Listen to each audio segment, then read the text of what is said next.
Tama Houston, 24, was reported missing by her family on Monday, June 14, 2004, after they had not heard from her in several weeks. Tama was known for her independence and spontaneity, often going days without contacting her family, so her complete quiet was unexpected.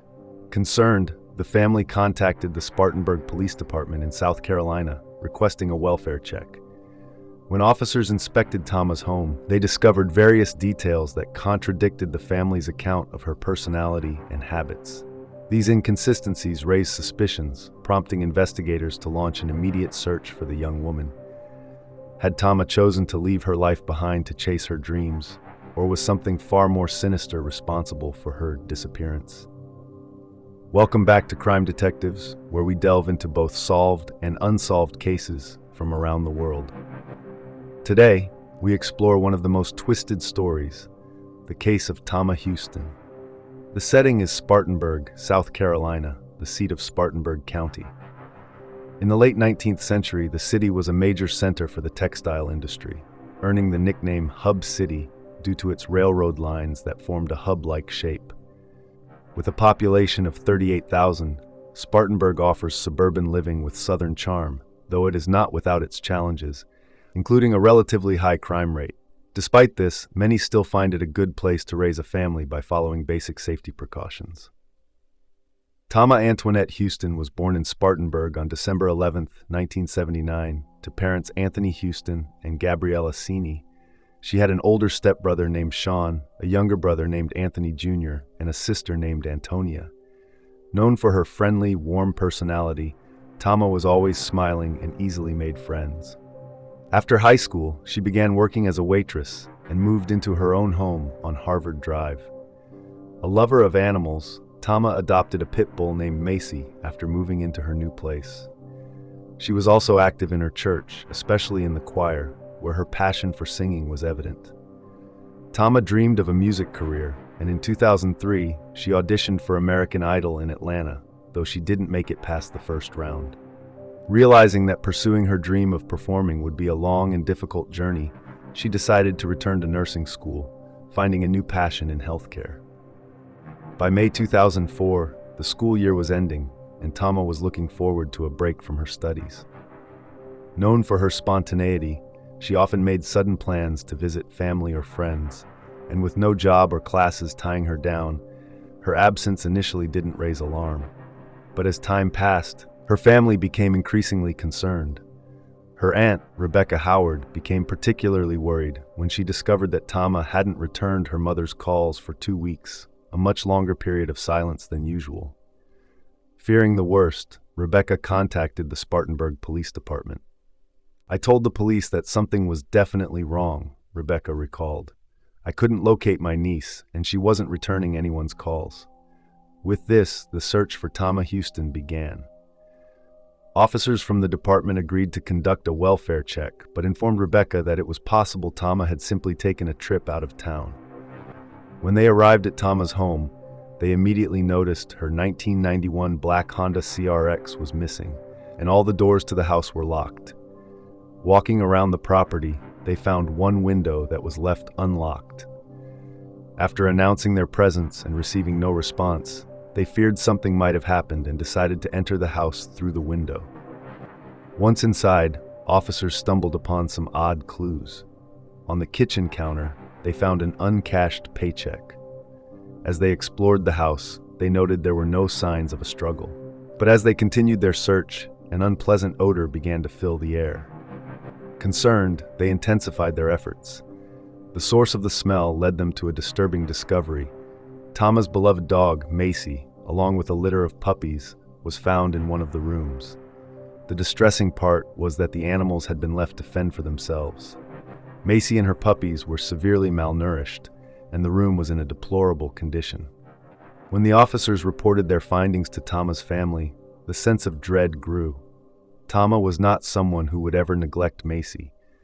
This detail alone suggested something terrible had happened. The police immediately issued an all-points bulletin, APB, and a bolo, be on the lookout, for Tama and her car. Meanwhile, her family in Spartanburg began distributing flyers with her details around town.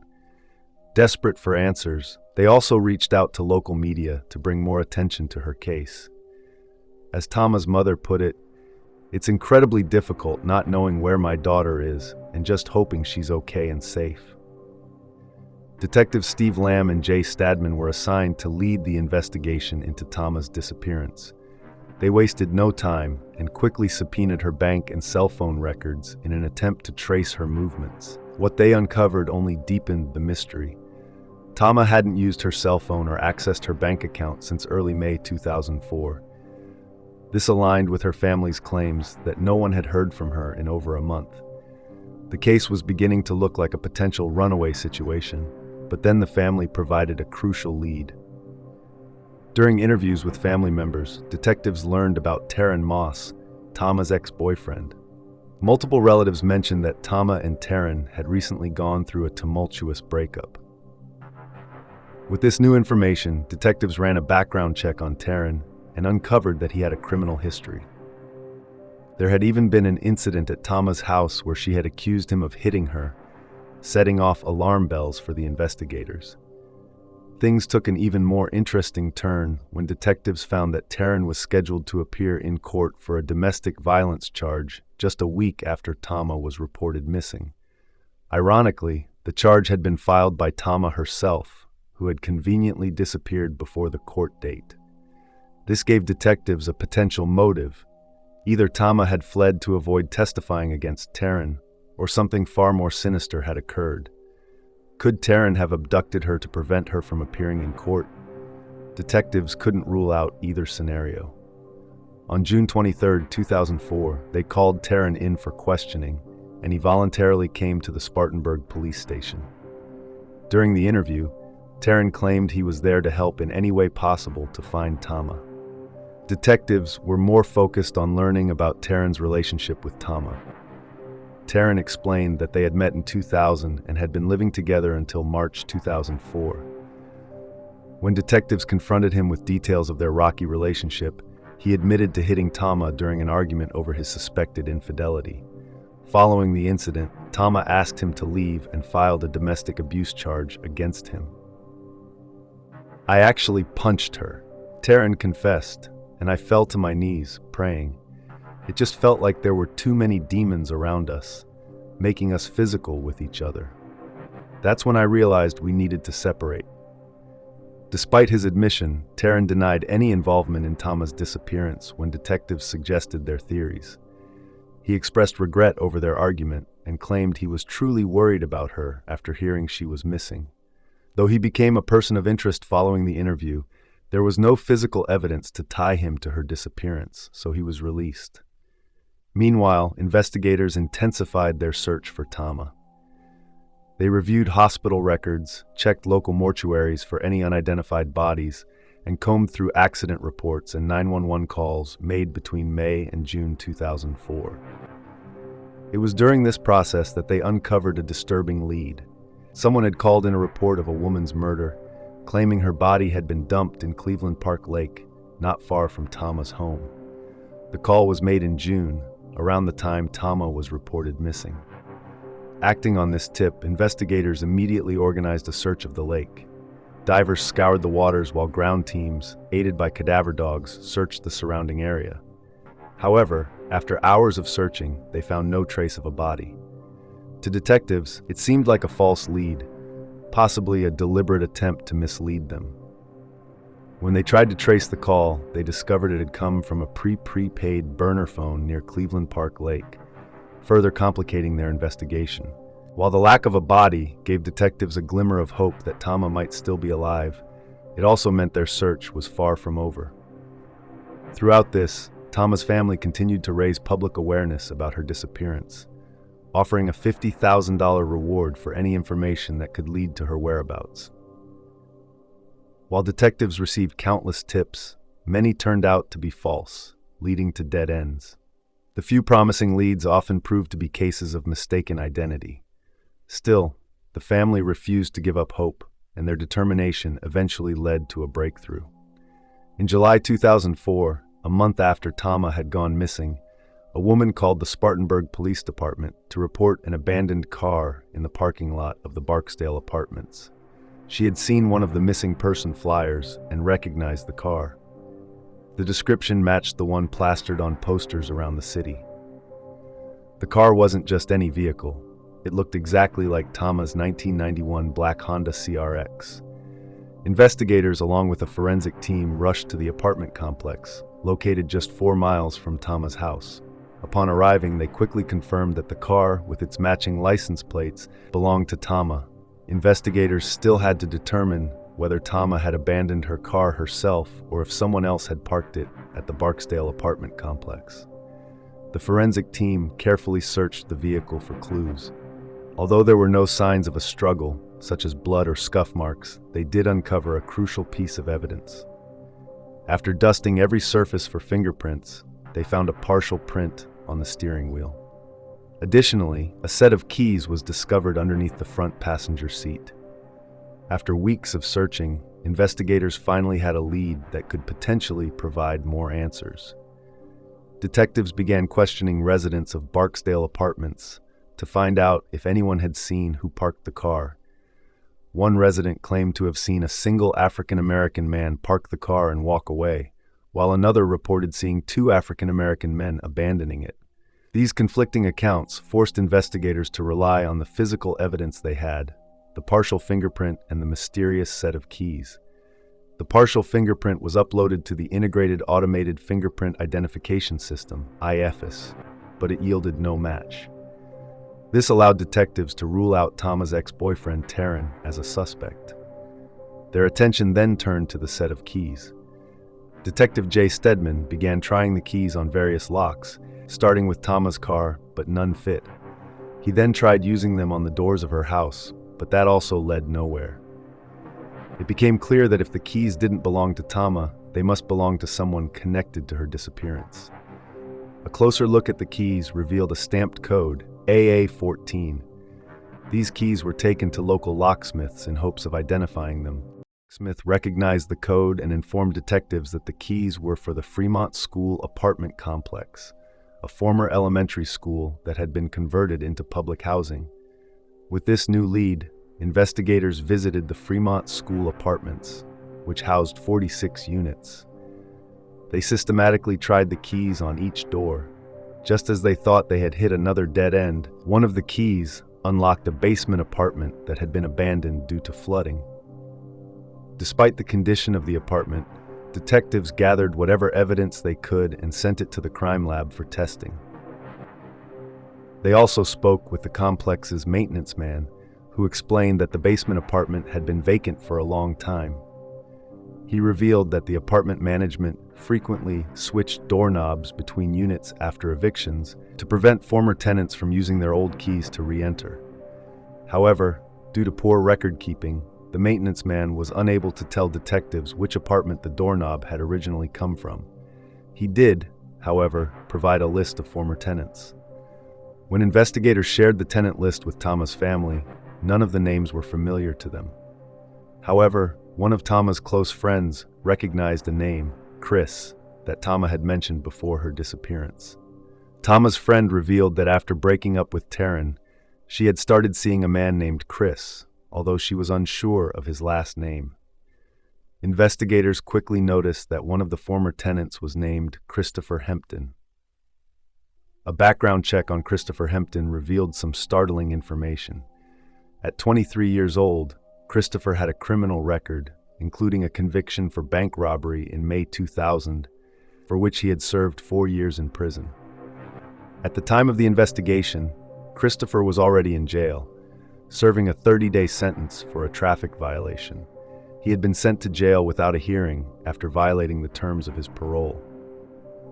This discovery raised many questions, but it also brought investigators one step closer to solving the mystery of Tama's disappearance.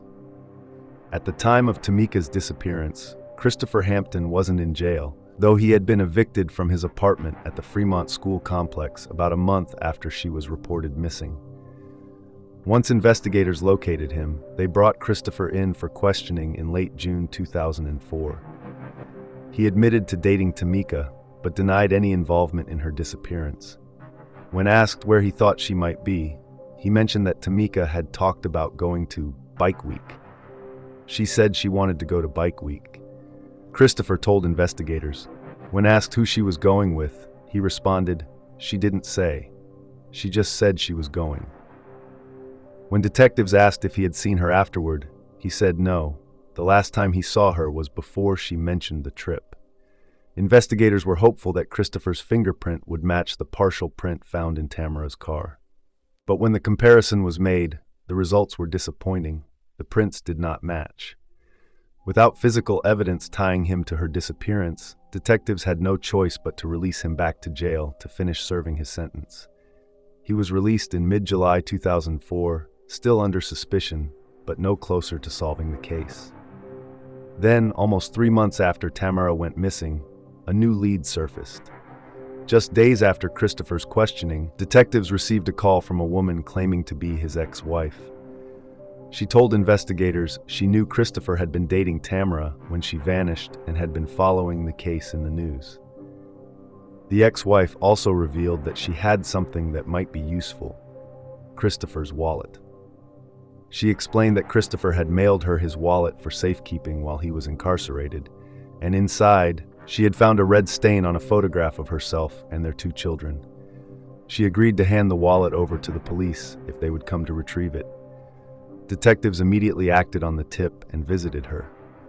The wallet, along with the photo, was sent for testing, and the red spot was confirmed to be human blood. The investigators then reached out to Tamara's parents, Anthony and Gabriella, asking them to provide DNA samples. After a month of testing, the results confirmed that the blood on the photo belonged to Tamara. Armed with this new evidence, detectives once again tracked down Christopher and brought him in for further questioning. Though presented with the evidence, Christopher continued to deny any involvement in harming Tamara. He dismissed the blood on the photo, claiming it could belong to anyone. "It could be anybody's blood," he said. But detectives pressed him. "No, it can't be anybody's blood. How long do you think we've been doing this? You ever heard of DNA?" Despite the undeniable link between the blood and Tamara, the detectives understood the limitations of their evidence. The blood proved that Christopher was close enough to Tamara to harm her, but without her body, they couldn't definitively prove whether he had killed her or if something less severe had occurred. Without a body or an autopsy, it was impossible to prove whether her death was murder, manslaughter, or even an accident. With only circumstantial evidence, their case against Christopher remained shaky. As the months passed, leads dwindled, and by the end of 2004, Tamara's case had gone cold. Then, a shocking new lead appeared that would finally crack the case wide open. A young woman contacted the Spartanburg Police Department claiming she had been dating Christopher around the time Tamara disappeared in May 2004. She revealed that she had been inside his apartment, which is apartment 2115, and noticed several strange things. There was a large, reddish-brown stain on the bedroom floor, and his dresser had been pushed up against the closet door. Frightened by what she saw, the young woman chose not to confront Christopher and spent the night in the apartment without raising his suspicions. But her fear of him grew, especially after learning about Tamara's disappearance. It was later discovered that this young woman had been only 15 years old at the time, making her especially vulnerable to Christopher's control. Fearing retaliation if Christopher found out she had spoken to authorities, she kept quiet until the time was right. Investigators, now armed with this critical information, worked discreetly to obtain a warrant to search apartment 2115. They were cautious but hopeful, knowing that significant time had passed since Tamara went missing, and any physical evidence might have been compromised by new tenants. Still, they believed they were on the verge of finally solving Tamara's case. In July 2005, over a year since Tamara's disappearance, investigators were finally granted a search warrant for Christopher Hampton's former apartment. Forensic specialists joined the team as they entered, and the information provided by the young woman who had dated Christopher turned out to be accurate. In the bedroom, it was clear that someone had attempted to clean up a large stain. A section of the carpet had been heavily bleached. When the forensic team removed the top layer of the carpet, they uncovered a significant amount of dried blood. Using luminol to scan the room, the investigators were shocked when the entire scene lit up. The closet was particularly disturbing, showing large patches of blood. DNA testing was rushed, as the investigators already had samples from Tamara's parents on file. The results confirmed their worst fears.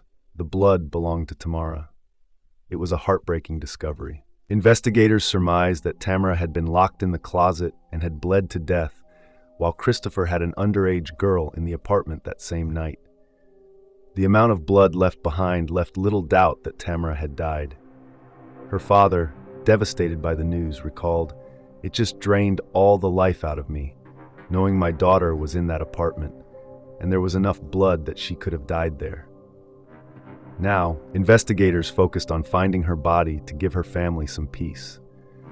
On Friday, August 12, 2005, Christopher was arrested for Tamara's murder and brought in for questioning. As investigators presented the overwhelming evidence against him, Christopher finally broke his silence. Calmly, he stood up and announced he was ready to show them where Tamara was buried. He led the police to a heavily wooded area about 12 miles from the city center. Pointing to a specific spot, he explained that he was certain this was the location because he had laid 2 branches in the shape of a cross as a marker over the grave. The forensic team began digging, and soon they uncovered the skeletal remains of a woman. Although the skull was missing, they found the lower jaw, which was later matched to Tamika's dental records. It was a heartbreaking moment for her family. "It was a really difficult time for our entire family," a family member recalled. "You never truly recover from losing someone in such a horrific way." Back at the police station, Christopher finally confessed to what had happened that fateful night. According to him, Tamara had shown up at his apartment while he was preparing to go out. She demanded money from him, but Christopher, saving money for the baby he was expecting with another woman, refused. This enraged Tamara, who was still upset about his infidelity. Their argument escalated, and in a fit of anger, Christopher struck her in the head with a hot iron. She collapsed and began bleeding out on the bedroom floor. In a panic, he wrapped her body in bed sheets and stuffed her into the closet, using a dresser to prop the door shut in case her body rolled out. Afterward, Christopher left the apartment and returned later with the underage girl he had been seeing. The two had dinner and spent the night in the same apartment while Tamara's body remained hidden in the closet. The next morning, he borrowed a friend's car, drove around with Tamara's body, and eventually found a secluded spot to bury her. Later, he abandoned her car at another apartment complex, unknowingly dropping his keys inside. While awaiting trial, Christopher granted interviews to reporters, insisting that Tamara's death was an accident. He expressed deep regret, claiming he felt remorse every time he saw Tamara's family pleading for help in finding her. He also admitted that a few months after burying Tamara, he had returned to the grave and dug up her body. Christopher Hampton claimed that he initially planned to turn himself in to the police after committing the crime, but fear took over and he changed his mind. Instead, he removed Tamara's skull and discarded it in a city dumpster. Investigators believed this was an attempt to prevent the discovery of her identity and to hide the full extent of the injuries he had inflicted on her. As the case moved toward trial, Spartanburg County Prosecutor Trey Gowdy began building a solid case against Christopher. With physical evidence, witness testimony, and a recorded confession, the prosecution had a strong foundation. Despite this, Christopher entered a plea of not guilty at his arraignment and remained in the Spartanburg County Jail as the trial was set for April 2006. Jury selection began in the last week of March, and on April 3, 2006, Christopher's murder trial officially started. In a surprising turn, Christopher asked the judge for permission to address the court. He announced that he was changing his plea to guilty. His defense team argued that this act of confession should be considered a sign of remorse and requested the judge to limit his sentence to 40 years in prison. Tamara's family was present during the trial. Before the sentence was passed, the judge allowed her mother, Gabriella, to speak. She expressed the family's grief and insisted that Christopher deserved a life sentence for the unimaginable pain he had caused them for over 15 months. taking away the light of their lives. Ultimately, the judge sentenced Christopher to life in prison without the possibility of parole. He remains incarcerated at Broad River Prison in South Carolina, where reports indicate he has broken several prison rules, resulting in the revocation of various privileges. Tamara's disappearance, while a devastating tragedy for her loved ones, also sparked attention to a larger social issue within the media industry. Although Tamara's case received significant local media coverage in 2004, her family struggled to get national attention for her story. Her case was overshadowed by the high-profile disappearances of Lacy Peterson, Lori Hacking, Jennifer Wilbanks, and Natalie Holloway. It was around this time, in 2005, that the term missing white woman syndrome was coined, referring to the media's disproportionate coverage of missing white women compared to people of color. Rebecca, Tamara's aunt, recognized the bias and worked tirelessly to raise awareness of her niece's disappearance. Her efforts caught the attention of others, including Derica and Natalie Wilson, who were inspired by Rebecca's fight. The Wilson sisters founded the Black and Missing Foundation in 2006, a nonprofit organization dedicated to bringing awareness to missing people of color and offering resources to their families, which was inspired by Tamara's case. In 2022, Tamara's story also became the subject of a podcast titled Finding Tamara, focusing on her disappearance and tragic murder, further amplifying her story to a wider audience. After Tamara's tragic death, her family continued to struggle with the loss. While her aunt Rebecca turned the family's heartache into a mission to assist the minority community, Tamara's father, Anthony, was unable to cope with the grief. According to Anthony's friend Mike Fowler, Anthony had once been a vibrant, successful man whose smile could light up a room. He was relentless in his search for Tamara after she went missing, but following her death, he became a shadow of his former self. On January 9, 2017, another tragedy hit the Houston family. Emergency responders were called to Anthony's home, where they found him dead from a self-inflicted gunshot wound. His wife, Joanne, had also been shot, but was still alive when help arrived. Sadly, she later passed away in the hospital. The investigation concluded it was a murder-suicide. Friends close to the couple were stunned by the tragedy. To them, Anthony and Joanne had always appeared deeply devoted to one another, and there were no outward signs of distress. Whatever struggles they faced remained private. The family was devastated by Tamara's death. Although Rebecca utilized the tragedy to raise awareness and campaign for change, Anthony suffered quietly till the end. Like and share our videos.